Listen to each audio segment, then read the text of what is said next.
এক যে ছিল মিষ্টি ছেলে আবু বক্কর নাম, মজারে মজারে দুষ্টমিতে শেখাতো ইসলাম। বাবা মায়ের বাধ্য ছেলে অভিযোগ কারো নাই, তাই তো তাকে আদর করে ভালোবাসে সবাই। আবু বক্করের সাথে ইসলামের পথে। ভাই ওই দেখো হাবলু যাচ্ছে, ওকে ডেকে একটু মজা করি। থাক ভাই, বাদ দাও। ভাই ভাই দেখো দুই পায়ে দুই জুতো, একটু মজা করতেই হয়, ডাকি ভাই। থাক, বেচারা বিব্রত হবে, হয়তো ভুল করে পড়েছে। থামো তো তুমি, দেখো কি মজাটা করি। এই হাবলু, হাবলু এইদিকে আসো। আমি? আমাকে ডাকছো ভাই? হ্যাঁ হ্যাঁ হ্যাঁ, এইদিকে আসো, তোমাকেই ডাকছি। আসসালামু আলাইকুম ভাই। ভাই তোমরা আমাকে হাবলু বলো কেন? ওয়ালাইকুম আসসালাম। তাহলে কি বলবো? তুমি তো হাবলুই, হাবলুকে আবার কি বলবো? আমার নাম তো হাবিবুল বাশার, হাবলু না। ওই হলো হাবিবুল বাশার, অত বড় নাম কে বলবে, তাই কেটে সেটে ছোট করে ফেলেছি। তোমার নাম এখন থেকে হাবলু। না, আমার নাম হাবিবুল বাশার, হাবলু না। কি জন্য ডেকেছো বলো? তোমার জুতোর স্টাইলটা তো সুন্দর, এক একটা এক এক কালার। জুতো দেখে পড়নি? আমার এক পায়ের জুতো খুঁজে পাচ্ছিলাম না, ভাইয়ারটা সামনে পেয়েছি, ওটাই পরে এসেছে। তাই বলে দুই পায়ে দুই জুতো? এই জন্যই তো তোমাকে হাবলু বলি। তা হাবলু সাহেব, কোথায় যাওয়া হচ্ছে এখন? বড়শি দিয়ে মাছ ধরতে যাই। কোথায় মাছ ধরতে যাও তুমি? জঙ্গলের মধ্যে একটা মস্ত বড় পুকুর আছে, ওখানে বড়শি দিলে অনেক মাছ ধরা যায়। অনেক বড় বড় মাছও আছে ওই পুকুরে। ভাই আবু বকর, আজ তো শুক্রবার, চলো ওর সাথে যে মাছ ধরি, অনেক মজা হবে। আজ তো জুম্মার নামাজ আছে, মসজিদে যেতে হবে। দুপুর পর্যন্ত মাছ ধরে তারপরে সে জুমার নামাজ আদায় করে যাবে। কিন্তু এখন এই সময়ে বাসায় যেয়ে তাহলে বড়শি আনতে হবে। তাহলে চলো বাসা থেকে বড়শি নিয়ে আসি। হাবিবুল বাশার ভাই আমাদের সাথে আমাদের বাসায় যাবে? ঠিক আছে ভাই, চলো যাই। আসসালামু আলাইকুম মা।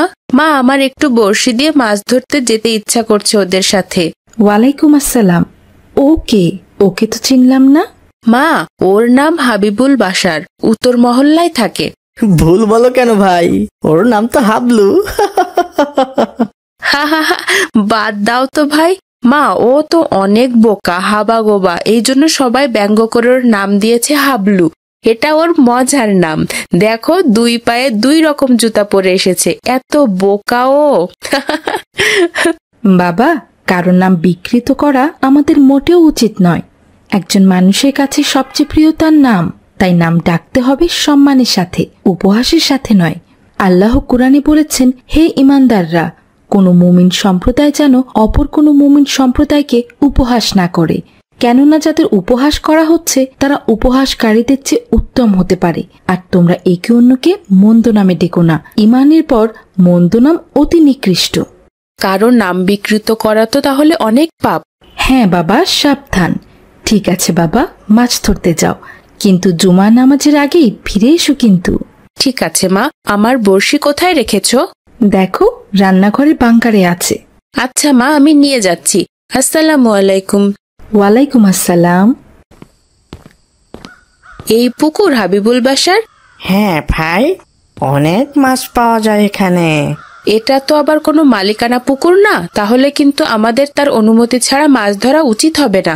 না ভাই, এটা জঙ্গলের মুক্ত পুকুর, কারো মালিকানা না। ঠিক আছে ভাই। হাবিবুল বাশার, একটা প্রতিযোগিতা করবে? কিসের প্রতিযোগিতা? মাছ ধরার প্রতিযোগিতা। মাছ ধরার আবার প্রতিযোগিতা কেমন? আজ বড়শি দিয়ে যে বেশি মাছ ধরবে সে বিজয়ী হবে। তুমি, আমি আর আবু বকর একটানা 2 ঘন্টা মাছ ধরবো, তারপর হিসেব করে দেখা হবে। যার মাছ বেশি হবে সে বিজয়ী হবে। যে বিজয়ী হবে সে সবার মাছ নিয়ে বাসায় যাবে, বাকিরা খালি হাতে বাসায় যাবে, কোনো মাছ পাবে না। দেখা যাক কার ভাগ্যে আজকের মাছগুলো হয়। ঠিক আছে, আমি রাজি। ভাই কি বলছো এসব? এটা তো রীতিমতো জুয়া খেলা। এটা আবার জুয়া হবে কেন ভাই? যার ভাগ্য ভালো সে সব মাছ পাবে, যার ভাগ্য খারাপ সে কোনো মাছ পাবে না। তাহলে শোনো, জাহিলি যুগে 10 জন লোক একত্রে মিলে একটি উট কিনত। প্রত্যেকেই সমানভাবে উট কেনার টাকা পরিশোধ করত, কিন্তু জবাইয়ের পর তারা লটারির মাধ্যমে শুধু 7 ভাগ নির্ধারণ করে নিত। বাকি 3 জন শূন্য হাতে ফিরে যেত। রাসূল সাল্লাল্লাহু আলাইহি ওয়াসাল্লামের আগমনের সময় মক্কায় এ ধরনের জুয়ার প্রচলন ছিল। রাসূল সাল্লাল্লাহু আলাইহি ওয়াসাল্লাম সবগুলোকে নিষিদ্ধ করেছেন। তোমার এটাও কিন্তু তেমনই হচ্ছে, কেউ খালি হাতে ফিরবে, আবার কেউ সব মাছ নিয়ে যাবে। একদিন এরকম করলে কিছু হবে না, আজকেই শেষ, আর খেলবো না এমন। পাপ তো পাপই হয় ভাই, এটা আমাদের একদমই উচিত হবে না। ভাই আবুল বাশার, তুমি কি এই ভাগ্য পরীক্ষা খেলতে চাও? আমি খেলতে চাই ভাই। ভাই, তোমরা কিন্তু ভুল করছো। আল্লাহ তাআলা কুরআনে বলেছেন, হে মুমিনগণ, মদ, জুয়া, ভাগ্য নির্ণায়ক ঘৃণ্য বস্তু শয়তানের কাজ। শয়তান তো মদ ও জুয়ার মাধ্যমে তোমাদের মধ্যে শত্রুতা ও বিদ্বেষ সৃষ্টি করতে চায় এবং তোমাদের আল্লাহর স্মরণ ও নামাজ আদায়ে বাধা দিতে চায়।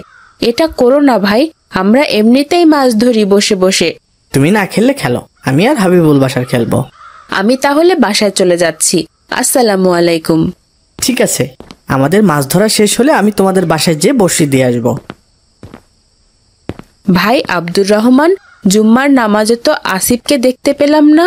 ওকে তো আমিও অনেক খুঁজলাম, কিন্তু পেলাম না ভাই। ও অবশ্য বড়শি দিয়ে মাছ ধরতে গিয়েছিল, ওখান থেকে আসেনি নাকি? সেটা তো জানি না। আমি তোমাকে আনতে তোমার বাসায় গিয়েছিলাম, কিন্তু খালাম্মা বললেন তুমি নাকি তোমার বাবার সাথে আগেই এসেছো মসজিদে। ভাই, ওই দেখো, ওটা আসিফ না? হ্যাঁ ভাই, ও তো মনে হচ্ছে কান্না করছে। আসসালামু আলাইকুম ভাই, তুমি এখানে কান্না করছো কেন? নামাজে যাওনি কেন? না ভাই, মাছ ধরতে যে নামাজের সময় চলে গিয়েছিল। তোমার এই অবস্থা কেন? জামা কাপড় ছেঁড়া, আবার কান্না করছো। তোমার মাছ কই? তুমি না বড়শি দিয়ে মাছ ধরতে গেলে? তুমি যখন রাগ করে চলে এলে, তারপর আমরা অনেকগুলো মাছ ধরেছিলাম। আমি একটা মস্ত বড় মাছ ধরেছিলাম। কই সে মাছ? মাছ ধরা যখন শেষ হয় তখন। ভাই, আর তো মাছ পাওয়া যাচ্ছে না। চলো এইবার মাছগুলো গুনে ফেলি, দেখি কে বিজয়ী হয়েছে। আচ্ছা, আগে তোমার মাছগুলো গুনে নেই। তোমার তো মনে আছে, যে বিজয়ী হবে সে সব মাছ নিয়ে যাবে। হ্যাঁ, মনে আছে আমার। গুনে ফেলো সবগুলো মাছ।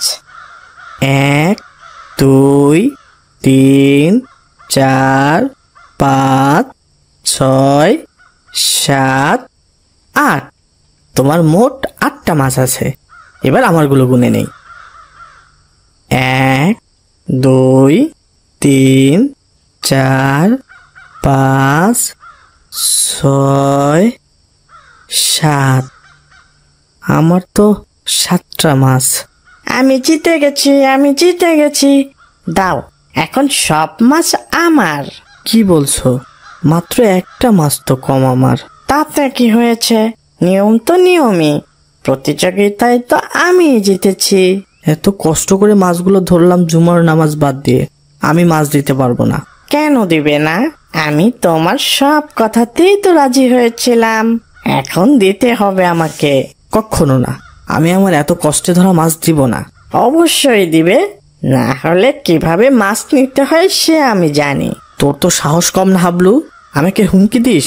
তবে রে, দেখাচ্ছি মজা। আমি কি তোকে ছেড়ে দিব? প্রতিযোগিতায় আমি জিতেছি। ও মাছ এখন সব আমার। তুই একটা মাছও পাবি না। আমাকে মেরে আমার সব মাছ নিয়ে গেছে হাবলু। এত কষ্ট করে মাছগুলো ধরেছিলাম, সব নিয়ে গেল। আমি তোমাকে আগেই বলেছিলাম ভাই, মদ, জুয়া, লটারি এগুলো ভালো ব্যাপার না। তুমি আজ এই জুয়া খেলতে যেয়ে জুম্মার নামাজটাও ত্যাগ করলে, মারামারি করলে, আবার কষ্টের ধরা মাছও ফেলে রেখে আসলে, সবই হারালে। এজন্যই আল্লাহ এটাকে হারাম বলেছেন ভাই। ভাই, আমি আমার ভুল বুঝতে পেরেছি। এরপর থেকে এরকম হারাম কাজ আর করব না ভাই। এখন চলো ভাই, আমাদের বাসায় চলো। গোসল করে খেয়ে তারপরে বাসায় যেও। ছোট্ট বন্ধু, আয় ছোট্ট বন্ধু, উঠে পড়ো, উঠে পড়ো। আজ তো ঈদের দিন, তুমি ঘুমাচ্ছ কেন? আনন্দ করো, মজার মজার খাবার খাও। ঈদ মানে আনন্দ, ঈদ মানে তো খুশি। উঠে পড়ো ছোট বন্ধু, উঠে পড়ো। কে কে আপনি? ঈদ মোবারক।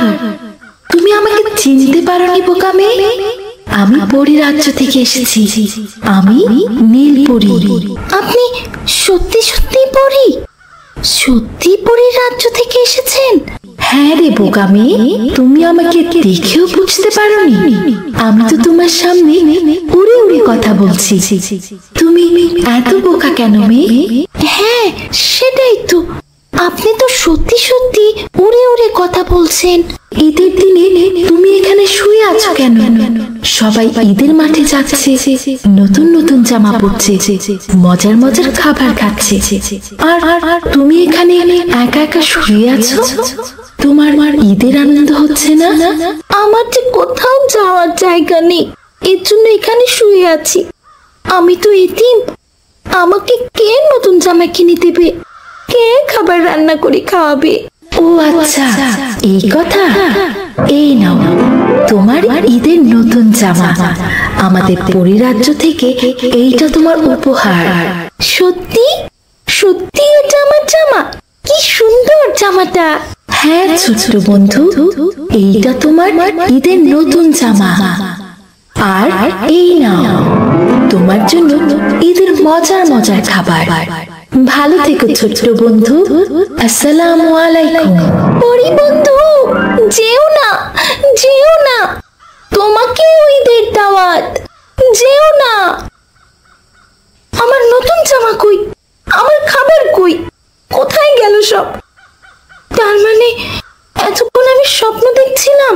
হে আল্লাহ, এই ঈদের দিনে সবাই কত আনন্দ করছে, কত সুন্দর সুন্দর জামা পরে ঈদ করছে, কত মজার মজার খাবার খাচ্ছে, আর আমার একটা থাকার জায়গাও নেই। হে আল্লাহ, আমি এখন কি করব? এই দুনিয়ায় যে আমার কেউ নেই। ঈদ মানে তো আনন্দ, আমার আনন্দ কোথায়? আমার জীবনে কি কোনো আনন্দ থাকবে না? আল্লাহ, ঈদ মোবারক। ঈদ মোবারক। তোমাকে খুঁজে খুঁজে আমরা হতাশ হয়ে গেছি একেবারে। আব্দুল্লাহ ডেকেছিল আমাকে, পরে অনেকক্ষণ গল্প করলো।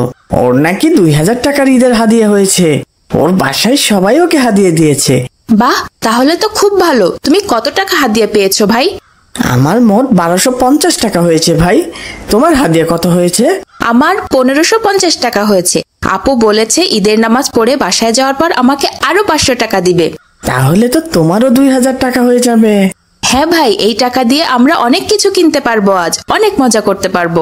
হ্যাঁ ভাই, আমি তো ভাবছি আমি একটা লাল ঘুড়ি কিনবো আর একটা খেলনা রিমোট কন্ট্রোল গাড়ি কিনবো। আমি একটা প্লেন কিনবো, আকাশে ওড়ে ওইগুলো, সাথে একটা ঘুড়িও কিনবো। আমার অনেক দিনের শখ একটা খেলনা প্লেন কিনবো। আব্দুর রহমান, তোমার কত টাকা হয়েছে? আমার তো 1050 টাকা হয়েছে হাদিয়া। তুমি কি কি খেলনা কিনবে ভাই? আমি তো একটা অনেক সুন্দর খেলনা মোটরসাইকেল দেখেছি, ওটাই কিনবো। অনেক দ্রুত যায়, খুব সুন্দর। তাহলে সবাই খেলনাগুলো কিনে মাঠে যেয়ে এই খেলনা দিয়ে খেলা করব। আমার অনেক দিনের শখ এই রিমোট কন্ট্রোল গাড়ির, এইবার টাকা হয়েছে। আমারও অনেক দিনের শখ মোটরসাইকেলটা কেনার। এইবার বাসায় চলো, সবাইকে কিন্তু আজ আমাদের বাসায় দাওয়াত। সবাই দুপুরে আমার বাসায় খেয়ে তারপর যাবে। ভাই, আজ সারাদিন কিন্তু আমরা অনেক মজা করব, মজার মজার খাবার খাবো, সবাই মিলে ঘুরে বেড়াবো। অবশ্যই ভাই, সাথে ঠিকঠাক 5 ওয়াক্ত নামাজও আদায় করতে হবে। ঈদের মজা করতে করতে যেন নামাজের কথা ভুলে না যাই আমরা। হ্যাঁ ভাই, ইনশাআল্লাহ। এটা ভালো বলেছ। গত রমজানের ঈদে আমি জোহরের নামাজ আদায় করতে পারিনি, ভেবেছিলাম ঈদের নামাজ তো পড়েছি, তাই আর পড়া হয়নি। আমাদের অবশ্যই মনে রাখতে হবে ঈদের নামাজ ওয়াজিব আর জোহরের নামাজ ফরজ, তাই কোনোটাই আমাদের বাদ দেওয়া উচিত হবে না। ফরজ তো বাদ দেওয়াই যাবে না। ইনশাআল্লাহ আর ভুল হবে না। হে আল্লাহ, তুমি আমার সাথে এমন কেন করলে? আমি এখন কি করব? ভাই, হোস্টেলের সামনে ওই ছোট্ট মেয়েটা কান্না করছে, চলো তো দেখি কি হয়েছে। আসসালামু আলাইকুম। এই ঈদের দিনে তুমি কান্না করছো কেন বোন? ওয়ালাইকুম আসসালাম। আমার কোনো থাকার জায়গা নেই। কেন বোন? আমি এই হোস্টেলে থাকতাম। গতকাল রাতে হোস্টেলের মালিক আমাকে বের করে দিয়েছে। কেন, উনি বের করে দিলেন কেন? গত রাতে এই মেয়ে, আমার হোস্টেল ভাড়া কোথায়? আসসালামু আলাইকুম চাচা। মামার তো আজ আসার কথা ছিল টাকা নিয়ে। আসার কথা তো সেই 2 মাস আগে থেকে। আজ 2 মাস হোস্টেল ভাড়া দাও না। আমি কি ফ্রি তোমাকে বসিয়ে খাওয়াবো এখানে? কতবার বললাম হোস্টেল ছেড়ে চলে যাও, সেটাও তো কথা কানে যায় না। আমি কোথায় যাব চাচা? আমার যে যাওয়ার কোথাও জায়গা নেই।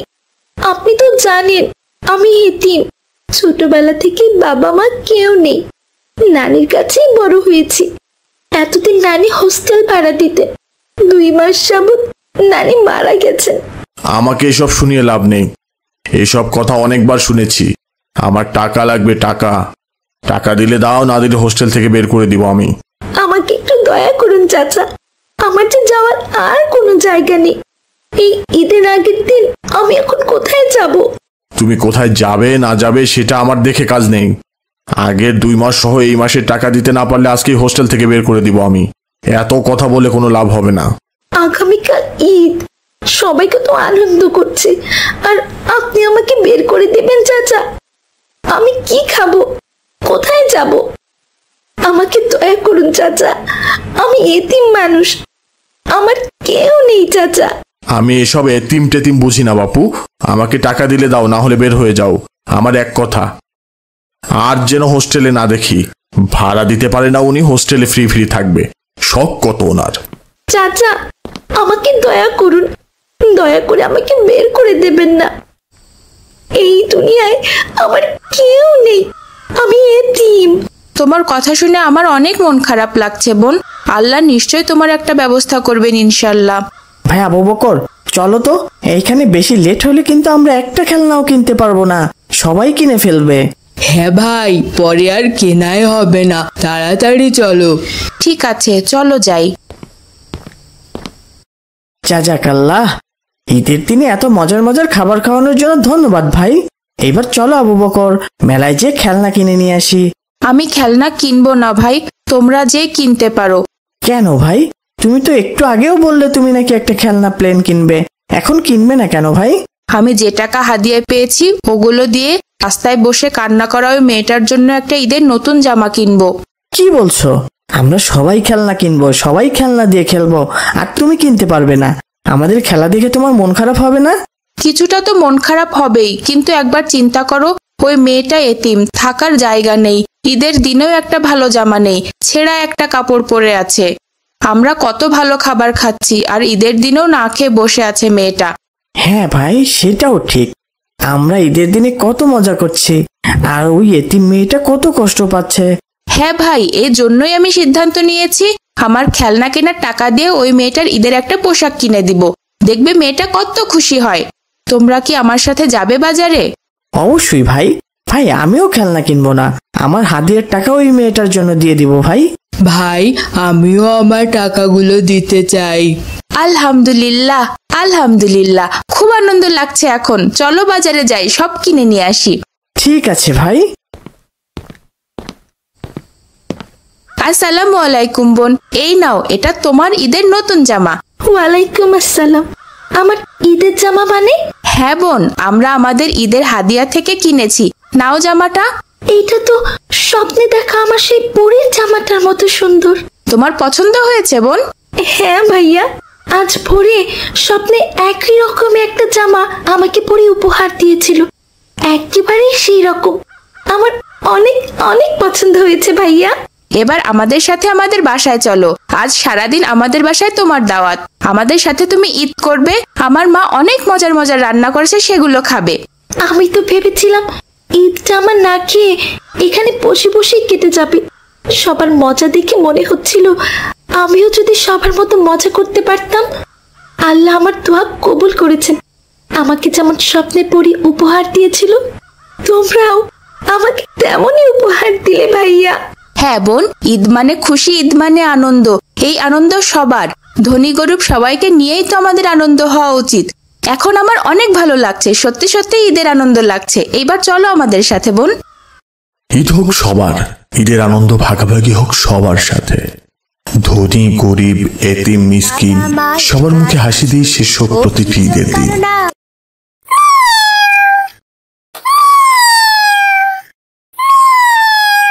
কিরে কুট্টুস, তোর কি হয়েছে? মিউ মিউ করছিস কেন?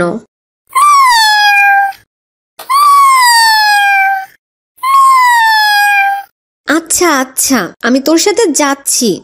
নিশ্চয় তুই আমাকে কিছু দেখাবি, বুঝেছি আমি। মাশাআল্লাহ কুট্টুস, তোর এতগুলো বাচ্চা হয়েছে, কি সুন্দর মাশাআল্লাহ। কে কোথায় আছো?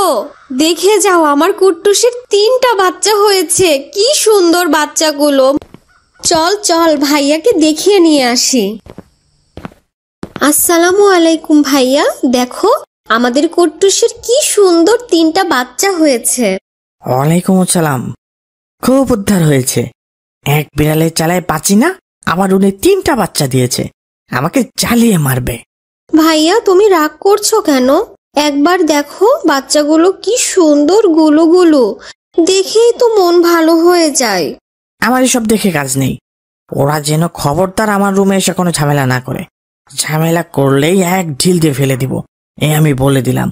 সাবধানে থাকতে বলবি তোর বিড়ালের বাচ্চাকে। ভাইয়া তুমি আমার কুট্টুসকে দেখতেই পারো না, আমার খুব মন খারাপ লাগে। এখন এখান থেকে যা তো, ওকে দেখলে আমার গা জ্বালা করে, সবসময় দুষ্টুমি করে। আসসালামু আলাইকুম ভাইয়া। আসসালামু আলাইকুম দাদুমণি। ওয়ালাইকুম আসসালাম। দাদু ভাই দেখো আমার কুট্টুসের বাবুগুলা কি সুন্দর হয়েছে মাশাআল্লাহ। হ্যাঁ দাদুমণি, অনেক সুন্দর হয়েছে, কিন্তু কুট্টুসের বাচ্চাগুলো পেয়ে তো আমার আয়শা দাদুমণির নাওয়া ঘুম খাওয়া সব এলোমেলো হয়ে গেছে। দাদু ভাই ওদের রেখে তো কোথাও যেতেই ইচ্ছে করে না। হ্যাঁ বুঝতে পেরেছি, এইবার ওদের রেখে চলো, আমরা রাতের খাবার খেয়ে আসি। ঠিক আছে দাদু ভাই, তুমি খাবার টেবিলে যাও, ওদের ঘুম পাড়িয়ে আমি এখনই আসছি। ঠিক আছে। এত সকালে হঠাৎ আমার বাসায় আসলে কেন? কোনো কি দরকার ভাই? হ্যাঁ ভাই, আমাদের আগের যে ফুটবলটা ছিল ওটা গতকাল ফেটে গেছে, নতুন একটা ফুটবল কিনতে হবে, তাই তোমার কাছে এসেছিলাম। তুমি কি চাঁদা দিবে? হ্যাঁ ভাই অবশ্যই, বিকেলে মাঠে যেয়ে দেই, এখন তো বাবা বাসায় নেই। ঠিক আছে ভাই। আসসালামু আলাইকুম ভাইয়া। ওয়ালাইকুম আসসালাম। কেমন আছো আয়েশা? আলহামদুলিল্লাহ ভাইয়া।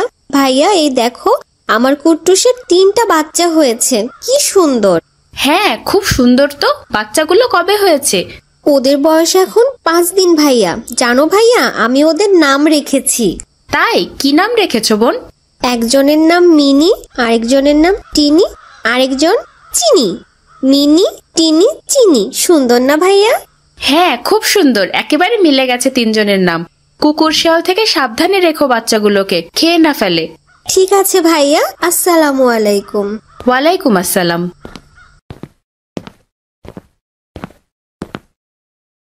আয়শা তাড়াতাড়ি এদিকে আয়। কি হয়েছে ভাইয়া, কি হয়েছে? দেখ তোর কুট্টুসের বাচ্চাদের দেখ, কি সর্বনাশ করেছে। ভাইয়া ওরা বুঝতে পারেনি, আমি এখনই নিয়ে যাচ্ছি ওদের। সেদিন আমার বিছানাতে উল্টাপাল্টা করেছে, আবার আজ কম্পিউটার। ওদের একটা ব্যবস্থা করতে হবে, ওদেরকে এখনই জঙ্গলে ফেলে দিব আমি। ওদের মাফ করে দাও ভাইয়া, ওদের ফেলে দিও না ভাইয়া, দয়া করে ওদের মাফ করে দাও। ওদের কোনো মাপ নেই, আমি আগেই বলেছি ওরা যেন আমাকে না জ্বালায়। ভাইয়া দয়া করো, তুমি আমার মিনি টিনি চিনিকে ফেলে দিও না ভাইয়া, প্লিজ ভাইয়া।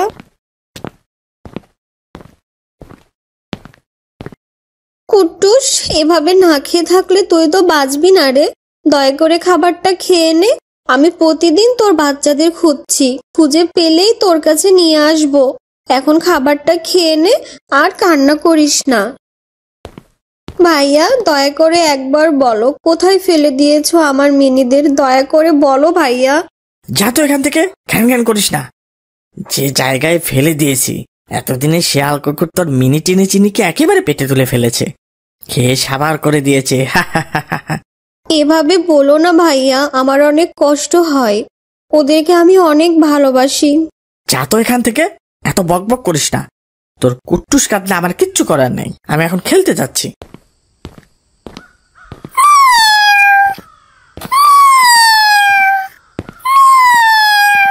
যা যা যা, ভাগ ভাগ এখান থেকে। পিছে পিছে এসে লাভ আছে? তোর বাচ্চা সব শিয়াল কুকুরের পেটে। কিরে, আমার কথা বুঝিস না? দাঁড়া, দেখাচ্ছি মজা।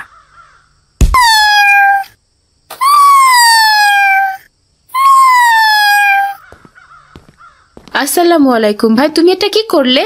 ওয়ালাইকুম আসসালাম। কেন ভাই? তুমি বিড়ালটাকে এভাবে লাথি মারলে কেন? আর বলো না, প্রচুর জ্বালাচ্ছে কয়দিন যাবত। ওই দিন ওর সবগুলো বাচ্চাকে জঙ্গলে ফেলে দিয়েছি, সেটা দেখে ফেলেছে। তারপর থেকে সারাদিন আমার পিছু পিছু ঘোরে আর কান্না করে। কি বলছো এসব? তুমি বোন আয়েশার বিড়ালের বাচ্চাকে ফেলে দিয়েছো কেন ভাই? আমার ঘরে এসে সারাদিন ডিস্টার্ব করে, কম্পিউটার বিছানা সব এলোমেলো করে রাখে। ওই দিন তো আমার কম্পিউটারে মাউসটাই ভেঙে ফেলেছে, তাই রাগ করে জঙ্গলে ফেলে দিয়েছি, যেন শিয়াল কুকুর খেয়ে ফেলে। এসব কি বলছো তুমি? তুমি এত নির্মম কেন? অত ছোট বাচ্চাগুলোকে তুমি কুকুর শিয়ালে খাওয়ার জন্য জঙ্গলে ফেললে ভাই? ফেলেছি, বেশ করেছি, বাদ দাও তো ভাই। এসব বিড়াল টিড়াল আমি সহ্য করতে পারি না। বেটারা বদমাইশ, শুধু খাবার খাবে আর সব নষ্ট করবে। ভাই, ইসলামে পশু পাখির সঙ্গে যথাসম্ভব দয়াশীল আচরণ করার শিক্ষা দেওয়া হয়েছে। তুমি যেটা করেছো সেটা একেবারে ঠিক না, খুবই নির্মমতা। আমাদের মহানবী সাল্লাল্লাহু আলাইহি সাল্লাম বলেছেন, এসব বাকশক্তিহীন প্রাণীর ব্যাপারে আল্লাহকে ভয় করো। তাছাড়া পশু পাখির প্রতি দয়া দেখানো ইবাদতের অন্তর্ভুক্ত ভাই। রাসূল সাল্লাল্লাহু আলাইহি সাল্লাম বলেন, যে কোনো প্রাণীর ওপর দয়া করার মধ্যেও অনেক সওয়াব রয়েছে। আমার ওদের একদম পছন্দ হয় না, সারা দিন মিউ মিউ করে। আয়েশাকে কতদিন বলেছি ওরা যেন আমার ঘরে না আসে, তবুও এসে জ্বালাতন করে শুধু। কিন্তু ভাই, প্রাণীদের অযথা কষ্ট দেওয়া পাপ। যে প্রাণীদের কষ্ট দেয়, রাসূল সাল্লাল্লাহু আলাইহি ওয়াসাল্লাম তাকে অভিশাপ দিয়েছেন। তোমার ওটা করা একদম উচিত হয়নি ভাই। মা ছাড়া তোমার অবস্থা কেমন হবে ভেবে দেখেছো কখনো? আর তুমি ওদের মার কাছ থেকে কেড়ে নিয়ে ফেলে দিয়েছো ওদেরকে। ওর মায়ের অবস্থা কেমন হচ্ছে ভেবে দেখেছো একবার? ভাই, আমি তো বুঝতে পারিনি। তাড়াতাড়ি চলো, দেখি বিড়ালের বাচ্চাগুলোকে খুঁজে পাওয়া যায় কিনা। ইস, ছোট ছোট বাচ্চা, নিশ্চয়ই মা ছাড়া ওদের অনেক কষ্ট হচ্ছে। ভাই, ওই দেখো বাচ্চাগুলো, কুকুর নিয়ে যাচ্ছে। তাড়াতাড়ি বাঁচাও বিড়ালের বাচ্চাকে। কি ভয়ানক ব্যাপার! ধরো ওকে, কুকুরটা কিন্তু খেয়ে ফেলবে বাচ্চাগুলোকে। আর কান্না করিস না, তুই কান্না করলে যে আমারও অনেক কষ্ট লাগে। জানি না আমাদের মিনি টিনি আর চিনিরা এখন কেমন আছে, বেঁচে আছে কিনা। খুব কষ্ট হচ্ছে ভাই। আসসালামু আলাইকুম বোন, এই নাও তোমার মিনি, চিনি আর টিনি, ওদের নিয়ে এসেছি। ওয়ালাইকুম আসসালাম। ভাইয়া, তুমি ওদের কোথায় পেলে? দাও দাও, আমার কোলে দাও। এইবার তুমি খুশি তো বোন? হ্যাঁ ভাইয়া, অনেক অনেক অনেক খুশি। আমাদের আবু বকর ভাইয়া সবার সেরা। তুমি আমার মিনিদের উদ্ধার করে দিয়েছো। আল্লাহ নিশ্চয় তোমার অনেক ভালো করবেন ভাইয়া। আমিন আমিন আমিন। আসসালামু আলাইকুম আসিফ, আমরা একটু বাজারে যাচ্ছি, যাবে আমাদের সাথে? ওয়ালাইকুম আসসালাম। না ভাই, মন ভালো নেই, তোমরা যাও। কেন ভাই, কি হয়েছে? তোমার কি শরীর খারাপ? না ভাই, আজকের বার্ষিক ক্রীড়া প্রতিযোগিতায় দৌড়ে প্রথম পুরস্কারটা নিতে পারলাম না। আব্দুর রহমান প্রথম হয়ে গেল। তাতে কি হয়েছে ভাই? তুমি তো একটা পুরস্কার পেয়েছো, দ্বিতীয় হয়েছো। অনেক মন খারাপ লাগছে। তুমি তো দেখেছো ভাই, প্র্যাকটিসের সময় আমি প্রতিদিন প্রথম হতাম আর আব্দুর রহমান দ্বিতীয় হতো, অথচ আজ আমি দ্বিতীয় হয়ে গেলাম আর আব্দুর রহমান প্রথম হয়ে গেল। তাই মন খারাপ হচ্ছে ভাই। ভালো মন্দ যা কিছু হয় সব আল্লাহর থেকেই হয় ভাই, এটা আমাদের অবশ্যই বিশ্বাস করতে হবে, মানতে হবে। এটা বিশ্বাস না করলে আমাদের ঈমান থাকবে না ভাই। হয়তো আল্লাহ তোমার ভাগ্যে দ্বিতীয় পুরস্কারটাই নির্ধারণ করে রেখেছিলেন। আমি মানতেই পারছি না, আব্দুর রহমানকে দেখেই হিংসায় গা জ্বলে যাচ্ছে। আমার প্রথম পুরস্কারটা আব্দুর রহমানের হাতে। ইস ভাই, হিংসা মোটেও ভালো ব্যাপার না। সামনে রমজান মাস আসছে, আল্লাহ তাআলা প্রতিটা রমজানে অসংখ্য মানুষকে পাপ থেকে মাফ করে দেন, সাধারণ ক্ষমা ঘোষণা করেন। কিন্তু যে সকল মানুষের মনে হিংসা থাকে, শিরক থাকে, তাদেরকে রমজানেও ক্ষমা করেন না আল্লাহ। তাই আমাদের রমজানের আগেই রমজানের প্রস্তুতি হিসেবে মন থেকে হিংসা আর শিরক দূর করে দেওয়া উচিত, না হলে আল্লাহ আমাদের মাফ করবেন না ভাই। ঠিক আছে ভাই, আমি চেষ্টা করব। চলো তোমাদের সাথে বাজারে যাই। ধন্যবাদ ভাই। তোমার গজল শুনে তো প্রধান শিক্ষক স্যার তোমাকে 2000 টাকা পুরস্কার দিলেন। তুমি তো অনেক খুশি তাই না ভাই? হ্যাঁ ভাই, অবশ্যই। সব প্রশংসা মহান আল্লাহর। উনি আমাকে গজলটা লেখার তৌফিক দান করেছিলেন। আমারও গজলটি অনেক পছন্দ হয়েছে। তুমি অনেক সুন্দর করে গেয়েছো ভাই, মাশাআল্লাহ। ধন্যবাদ ভাই। অনেক ক্ষুধা পেয়েছে, আজ তোমাদের আমি বার্গার খাওয়াবো। আমার কাছে এখন অনেকগুলো টাকা আছে। ঠিক আছে ভাই, অনেক অনেক ধন্যবাদ। আমার অনেক ক্ষুধা পেয়েছে। আসসালামু আলাইকুম বাবা। ওয়ালাইকুম আসসালাম। কি বাবা, তোমাদের স্কুলের বার্ষিক ক্রীড়া প্রতিযোগিতা শেষ? জি বাবা, অনেকক্ষণ আগেই শেষ হয়েছে। আমরা একটু বাজারে গিয়েছিলাম। কেন বাবা? বাবা, আমি তোমার আর মায়ের জন্য হাদিয়া কিনতে গিয়েছিলাম। হাদিয়া মানে? হঠাৎ আমাদের জন্য হাদিয়া কেন? তুমি টাকা পেলে কোথায় বাবা? গতকাল রাতে তোমাকে যে আমি একটা গজল শুনিয়েছিলাম না, আজ স্কুলে প্রতিযোগিতায় সেই গজলটা গেয়েছিলাম। আসসালামু আলাইকুম। আমাদের আজকের আয়োজনের এই পর্যায়ে একটি গজল শুনব। গজলটি গেয়ে শোনাবেন আমাদের সবার প্রিয় আবু বকর। এটা তার নিজের লেখা গজল। সবাই গজলটি উপভোগ করুন। তারপর আবার বার্ষিক ক্রীড়া প্রতিযোগিতার পুরস্কার বিতরণ হবে ইনশাআল্লাহ। আসসালামু আলাইকুম। আসসালামু আলাইকুম। বিসমিল্লাহির রহমানির রহিম। শোনো হে আল্লাহর বান্দা, শোনো হে মুসলমান, একটি বছর পরে আবার এলো যে রমজান, এলো যে রমজান, এলো যে রমজান, এলো যে রমজান। রমজানের ডাক এসেছে, প্রস্তুতি নাও সবে, সঠিক ভাবে রোজা রাখলে গুনাহ মুক্ত হবে। রমজানের ডাক এসেছে, প্রস্তুতি নাও সবে, সঠিক ভাবে রোজা রাখলে গুনাহ মুক্ত হবে। শোনো হে আল্লাহর বান্দা, শোনো হে মুসলমান, একটি বছর পরে আবার এলো যে রমজান, এলো যে রমজান। আসসালামু আলাইকুম। আবু বকরের গজল আমার অত্যন্ত পছন্দ হয়েছে। আমি আবু বকরকে 2000 টাকা পুরস্কার ঘোষণা করছি। ওর জন্য আমার পক্ষ থেকে অনেক অনেক দোয়া থাকবে। আসসালামু আলাইকুম। স্যার খুশি হয়ে 2000 টাকা পুরস্কার দিয়েছেন, সেটা দিয়েই নিয়ে এসেছি। মাশাআল্লাহ, আমার বাবাটা তো অনেক বড় হয়ে গেছে। বাবা, তোমার জন্য একটা টুপি আর মায়ের জন্য একটা হিজাব এনেছি। তুমি তো জানো বাবা, হাদিয়া দেওয়া আর নেওয়া দুটোই সুন্নত। আমি একটা সুন্নত আদায় করতে চেয়েছি বাবা। যাক আল্লাহ, আল্লাহ নিশ্চয় তোমাকে উত্তম প্রতিদান দিবেন। আমার ছোট্ট বাবা আমাদের জন্য হাদিয়া এনেছে। মাশাআল্লাহ মাশাআল্লাহ। এবার চলো তো খাবার ঘরে। তোমার আর মায়ের জন্য আজ বিরিয়ানিও নিয়ে এসেছি, সবাই মিলে খেয়ে নেই চলো।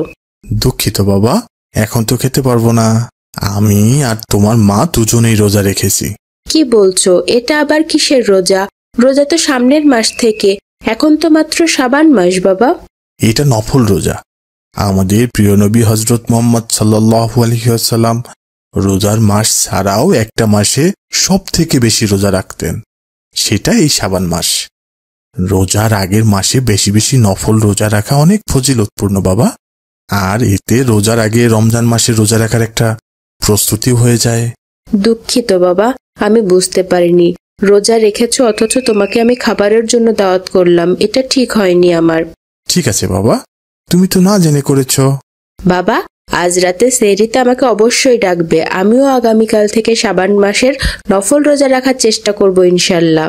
ঠিক আছে বাবা, ইনশাআল্লাহ। আসসালামু আলাইকুম বাবা। এত মনোযোগ দিয়ে কি করছে আমার বাবাটা? ওয়ালাইকুম আসসালাম। বাবা এসেছো? হ্যাঁ বাবা, এসেছি। তুমি এত মনোযোগ দিয়ে কি করছো? বাবা, একটা বিষয় কোনোভাবেই মেলাতে পারছি না। কি বিষয় মেলাতে পারছো না বাবা? আজ চাঁদ দেখা গেলে আগামী কাল থেকে তো ইনশাল্লাহ রমজান মাস শুরু হবে, রহমতের মাস শুরু হবে বাবা। আল্লাহ নিজে এই মাসে আমাদের প্রতিদান দিবেন, আমাদের গুনাহ মাফ করে দিবেন। এই জন্য এই মাসে কখন কোন ইবাদত করব সেটার একটা রুটিন বানাচ্ছিলাম। মাশাআল্লাহ, এটা তো খুবই ভালো সিদ্ধান্ত।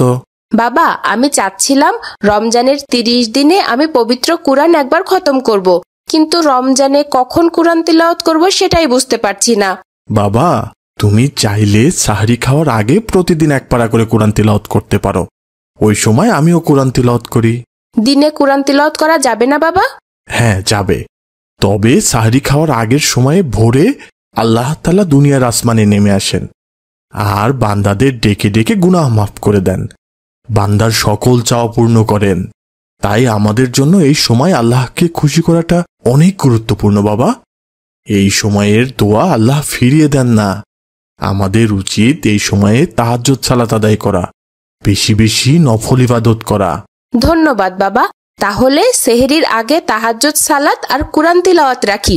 হ্যাঁ বাবা, রাখতে পারো। বাবা, তুমি কি আমার পুরো রমজানের প্ল্যানটা শুনবে? কি কি রেখেছো তোমার প্ল্যানে? সেহরির আগে ঘুম থেকে উঠে প্রথমে তাহাজ্জুদ সালাত আদায় করব, তারপর প্রতিদিন এক পারা করে কুরআন তেলাওয়াত করব ইনশাআল্লাহ। এরপর সেহরি খেয়ে ফজরের নামাজ আদায় করে ঘুমিয়ে যাব। ঠিক আছে না বাবা? বাবা, তুমি এখানে আরো কিছুটা ইবাদত যোগ করতে পারো। কিভাবে বাবা? আমাদের প্রিয় নবী হযরত মুহাম্মদ সাল্লাল্লাহু আলাইহি ওয়াসাল্লাম ফজরের আজানের অন্তত 10 থেকে 15 মিনিট আগে সাহরি খাওয়া শেষ করতেন। একেবারে ফজরের আজান পর্যন্ত কখনোই সাহরি খেতেন না। তারপর নিরালে বসে আল্লাহর কাছে দোয়া করতেন। মহান আল্লাহ সাহরি আর ফজরের নামাজের মাঝে এই সময় দোয়া অনেক পছন্দ করেন বাবা। তারপরে কি ফজরের আজান হলে নামাজ আদায় করে ঘুমিয়ে যেতেন আমাদের নবী? না বাবা, ফজরের নামাজ আদায় করেই কিন্তু আমাদের প্রিয় নবী ঘুমাতেন না। ওখানেই বসে থাকতেন, সূর্য ওঠা পর্যন্ত অপেক্ষা করতেন। তারপর সূর্য উঠলে 2 রাকাত ইশরাকের নামাজ আদায় করতেন।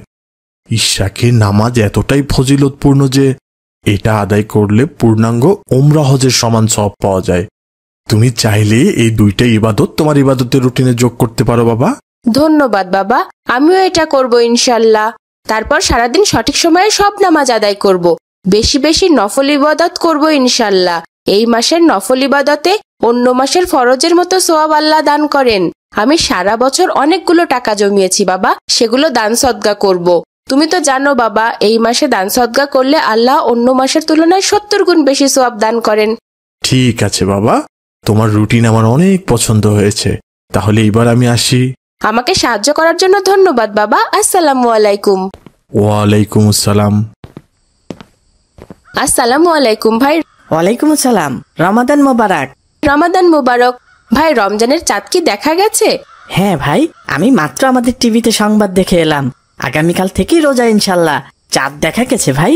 আলহামদুলিল্লাহ, রহমতের মাস শুরু হয়ে গেল ভাই। তাহলে চলো এইবার চাঁদ দেখে আসি। টিভিতে তো দেখলাম চাঁদ দেখা গেছে, আর চাঁদ দেখে কি হবে শুধু শুধু? চাঁদ দেখা একটা ইবাদত ভাই, এটা একটা আমল। আমাদের প্রিয় নবী হযরত মুহাম্মদ সাল্লাল্লাহু আলাইহি সাল্লাম চাঁদ দেখে রোজা রাখতেন, আবার চাঁদ দেখেই রমজান মাসকে বিদায় জানাতেন। এটা একটি সুন্নত ইবাদত ভাই। তাহলে তো অবশ্যই আমাদের চাঁদ দেখা উচিত। শুধু শুধু একটা ইবাদত থেকে আমরা বঞ্চিত হব কেন? হ্যাঁ ভাই, চলো আব্দুর রহমানদের বাসায় যে ওকেও ডেকে নিয়ে যাই, সাথে বাকি বন্ধুদেরকেও। ঠিক আছে ভাই, সবাই মিলে চাঁদ দেখতে অনেক মজা হবে। সবাই একসাথে সুন্নত আদায় করতে পারবো। ঠিক আছে ভাই।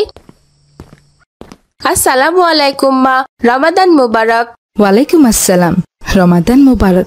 বাবা আবু বকর, তুমি কি চাঁদ দেখেছো? হ্যাঁ মা, দেখেছি। আমি আমার বন্ধুদের সাথে যেয়ে চাঁদ দেখেছি মা। এখন তারাবি নামাজ আদায় করতে যাব। তারাবি আদায় করতে যাওয়ার আগে আমার একটা কাজ করে দিতে পারবে বাবা? জি মা, অবশ্যই। কি কাজ? আমাদের প্রতিবেশী রহিমা খালাকে তো চেনো, তাই না বাবা? হ্যাঁ মা, ওই যে আগে আমাদের বাসায় কাজ করতেন উনি। হ্যাঁ বাবা, অনেকদিন থেকে উনি অনেক অসুস্থ, কোনো কাজ করতে পারেন না। ওনার সাহারির জন্য কিছু খাবার দিয়ে দেব, তুমি কি ওনাকে দিয়ে আসতে পারবে খাবারগুলো? ঠিক আছে, অবশ্যই। উনি তো আমাদের প্রতিবেশী। এই রমজানে তো আমাদের সব প্রতিবেশীদের খবর নেওয়া উচিত। শুধু রমজান না বাবা, সারা বছর আমাদের প্রতিবেশী দায়িত্ব পালন করা উচিত। ইসলামে প্রতিবেশীর প্রতি হকের কথা অনেক গুরুত্ব দিয়ে বলা হয়েছে বাবা। ঠিক আছে মা, তাহলে আমাকে খাবারগুলো দাও। আমি তারাবির পড়তে যাওয়ার সময় দিয়ে দেব ওনাকে। ধন্যবাদ বাবা, তুমি অজু করতে থাকো, আমি খাবারগুলো রেডি করে নিই। ঠিক আছে মা, আমি প্রতিদিন যে ওনাকে খাবার দিয়ে আসবো ইনশাল্লাহ। ইনশাল্লাহ। ভাই আসিফ, তুমি কি আজ রোজা রেখেছো? হ্যাঁ ভাই, অবশ্যই। আমি তো প্রতি বছরই রোজা রাখি। তুমি কি আসর নামাজের পর আমার সাথে এক জায়গায় যেতে পারবে ভাই? কোথায় যাবে ভাই? সারা বছর আমি কিছু টাকা জমিয়েছি, ওগুলো দিয়ে কিছু রমজানের বাজার করব। এরপর আমাদের বাড়ির পাশে যে আব্দুল্লাহ আছে না, ওর না বাবা নেই, এতিম, ওকে বাজারগুলো দিয়ে আসবো। তুমি যাবে আমার সাথে? ঠিক আছে, যাবো ইনশাল্লাহ। ক্লাস শেষ হলে আমাকে ডেকে নিয়ে যেও। ঠিক আছে ভাই। ভাই তাড়াতাড়ি খাও, কেউ দেখে ফেললে সর্বনাশ। আমরা রোজা না রেখে দিনের বেলা খাবার খাচ্ছি, সবার কাছে লজ্জায় পড়তে হবে। ভাই তোমরা এগুলো কি করছো? রোজা না রেখে লুকিয়ে খাবার খাচ্ছো? না মানে আসলে না মানে ভাই, তুমি তো সকালে বললে তুমি নাকি রোজা রেখেছো, মিথ্যা কেন বললে? সারাদিন না খেয়ে রোজা রাখতে ভালো লাগে না, তাই লুকিয়ে খাবার খাচ্ছিলাম। ভেবেছিলাম কেউ দেখতে পাবে না। লুকিয়ে খাবার খেলে হয়তো মানুষ দেখতে পায় না, কিন্তু মহান আল্লাহ তো সব দেখতে পান। তুমি যেখানে যেভাবে লুকিয়ে যে অন্যায় করো না কেন, আল্লাহ কিন্তু সব দেখতে পান ভাই। এই আসমান জমিনের সব ব্যাপারেই তিনি অবগত। সুতরাং মানুষের উচিত আল্লাহকে প্রকাশ্য ও গোপনে সর্বাবস্থায় ভয় করা। আসলে আমি রোজাটা রাখিনি ভাই, এই জন্য লুকিয়ে খাবার খাচ্ছিলাম। ভাই রোজা ফরজ ইবাদত, কোনো কারণ ছাড়া রোজা ভাঙলে আল্লাহ ভয়ানক শাস্তি দিবেন। রাসূল সাল্লাল্লাহু আলাইহি ওয়াসাল্লাম বলেছেন, একদিন আমি স্বপ্নে দেখলাম জাহান্নামে একটি সম্প্রদায় উল্টোভাবে ঝুলছে, তাদের গাল ফাড়া, তা থেকে রক্ত ঝরছে, তারা ভয়ানক যন্ত্রণায় কাতরাচ্ছে। আমি জিজ্ঞেস করলাম এরা কারা? তখন ফেরেশতারা বললেন, এরা সেসব ব্যক্তি যারা বিনা কারণে রমজান মাসের রোজা নষ্ট করেছে। তাহলে ভেবে দেখো তো ভাই, রোজা ভাঙার শাস্তি কতটা ভয়ানক। তাছাড়া হাদিস শরীফে এসেছে, যে ব্যক্তি কোনো অসুস্থতা ছাড়া রমজানের একটি রোজাও পরিত্যাগ করবে, সে যদি ওই রোজার পরিবর্তে আজীবন রোজা রেখেও যায়, তবুও ওই এক রোজার ক্ষতিপূরণ হবে না ভাই। ভাই আমি বুঝতে পারিনি, এরপর আর ভুলেও কোনো রোজা ভাঙবো না ভাই। আস্তাগফিরুল্লাহ। হে আল্লাহ, আমাকে ক্ষমা করুন।